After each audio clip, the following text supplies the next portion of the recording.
Pledge of Allegiance by Justin Fuentes. The Stars and Stripes Forever. Millions of American students start their day the same way, by saying the Pledge of Allegiance. A pledge is a promise. Allegiance means loyalty. The Pledge of Allegiance is a promise to America and its flag.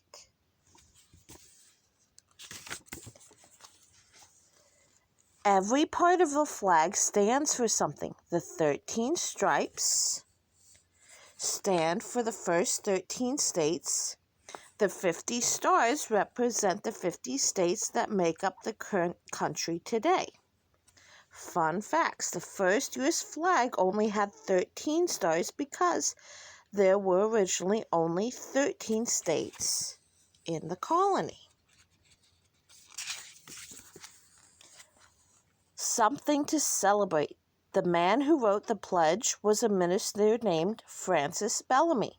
The owner of the Youth's Companion magazine belonged to Bellamy's church. He liked the minister's sermons. He hired Bellamy to write for his popular magazine. Francis Bellamy poses with his grandson John. So that's Reverend Bellamy. On October 12, 1892, was the 400th anniversary of Christopher Columbus's arrival in America. President Benjamin Harrison said everyone in the country should celebrate. Bellamy wrote a patriotic program for schools to use for Columbus Day celebration. It was printed in the Youth's Companion. The program included a salute to the flag. These people are riding in a float on Columbus Day parade, so that's why there's a big kind of creepy Columbus picture there. Fun facts: Francis Bellamy took 2 hours to write the original 22-word pledge. He spent weeks thinking about it before he even started writing. After hearing the pledge recited, Bellamy added a 23rd word, "and to the republic for which it stands." In 1898, New York became the first state to require students to recite the pledge in schools. Other states followed, and this is students in New York City. Schools say the pledge in 1892, so that was pretty soon. That was before it was even required by law. They were saying it. In 1923 and 1924, another change was made. People wanted to make sure the pledge was about the American flag only. Instead of "my flag," the pledge now says "to the flag of the United States of America." Fun fact: when immigrants become U.S. citizens, they recite the Pledge of Allegiance. It's part of their swearing-in ceremony when they swear an oath of allegiance to America. 50 years after it was first written, the pledge was made part of the National Flag Code. The Flag Code describes the correct way to display and handle the flag, like when to fly it and how to fold it. By 1942, the pledge had spread from schools to other public places. And the picture that was over here is U.S. senators recite the pledge at the start of each workday. So I wonder if they're remembering to do that, if they call in virtually at the beginning of the day.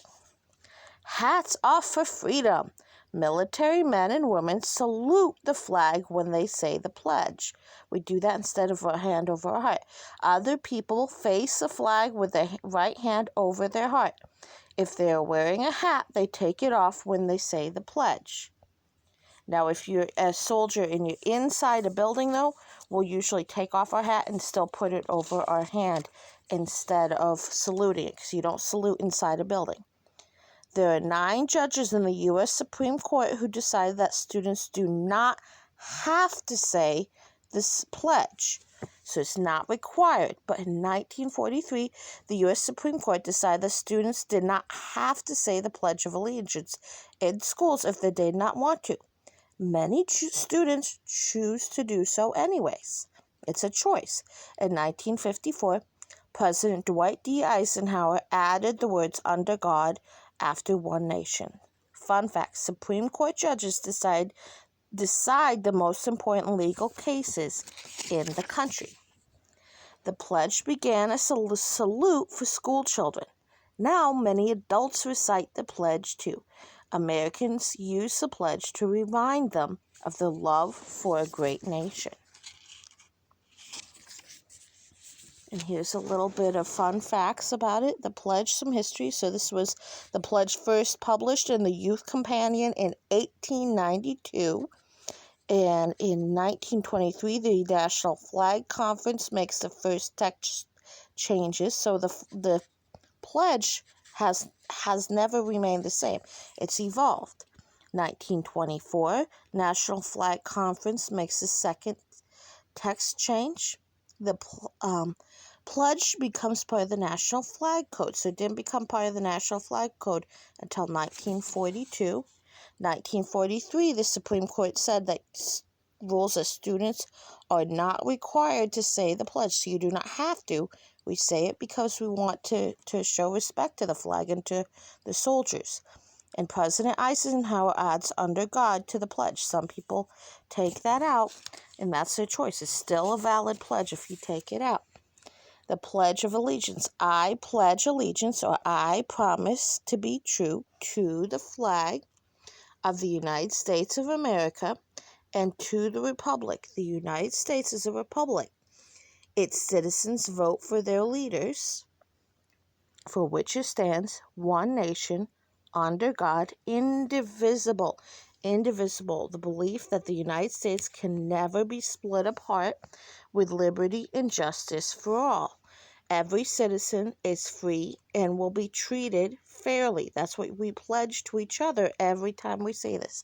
So I pledge allegiance to the flag of the United States of America and to the republic for which it stands, one nation, under God, indivisible, with liberty and justice for all. So some terms we learned: citizens, members of a certain country with rights like the right to vote.